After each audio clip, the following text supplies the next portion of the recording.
शहरातील प्रभाग क्रमांक 8 मधील पांजरपूर शेजारील गुरु विहार कॉलनीत इच्छुक उमेदवार तुषार साहनी यांनी प्रचारादरम्यान स्थानिक समस्यांवर भाष्य केले। या भागात गेल्या अनेक वर्षांपासून नागरिकांच्या आरोग्याशी संबंधित गंभीर प्रश्न असून त्याकडे आजवर कुणी गांभीर्याने दखल घेतली नाही अशी खंत त्यांनी व्यक्त केली।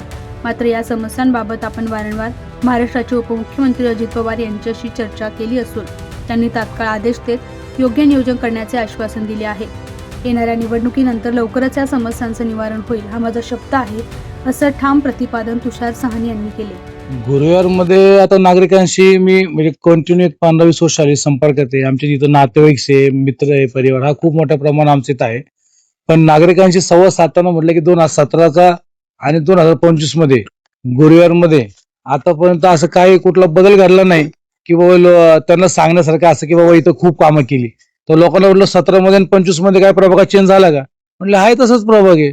मग एवढं ते 350 पानाचं पुस्तक दिले, मग त्याचं काय डेव्हलपमेंटशी नक्की काय संबंध आहे? ते म्हणलं आम्हाला पण माहिती नाही, पण ते आल्या पुस्तकावर खूप कामं केली। म्हटलं सगळ्या प्रभागात गेलं मला हाच रिस्पॉन्स आहे, खूप कामं केली आणि ऍक्च्युअल मध्ये पुस्तकातलं जे डेव्हलपमेंट दिसते 350 पान ती प्रभागात दिसत नाही।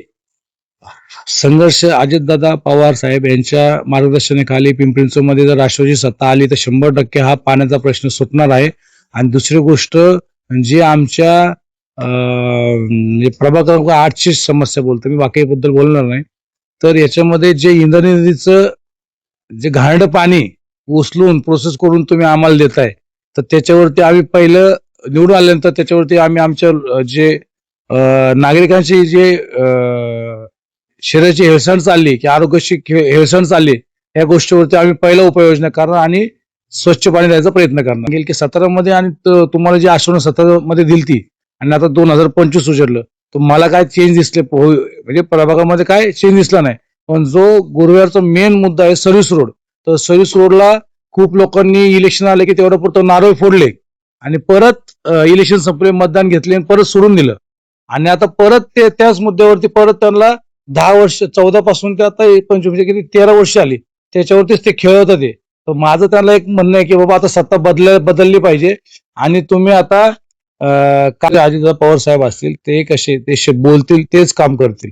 त्याच्यामुळे ते सर्व्हिस रोडचा विषय ते 100% त्यांच्या आम्ही कानावर घातले। ते म्हटले की आपण निवडून आल्यानंतर आपल्या महानगरपालिका सत्ता आल्यानंतर हा सर्व्हिस रोडचा पहिला प्रथम गुरुवारचा प्रॉब्लेम आपण सॉल्व्ह करू, असा आम्हाला त्यांनी शब्द दिलाय।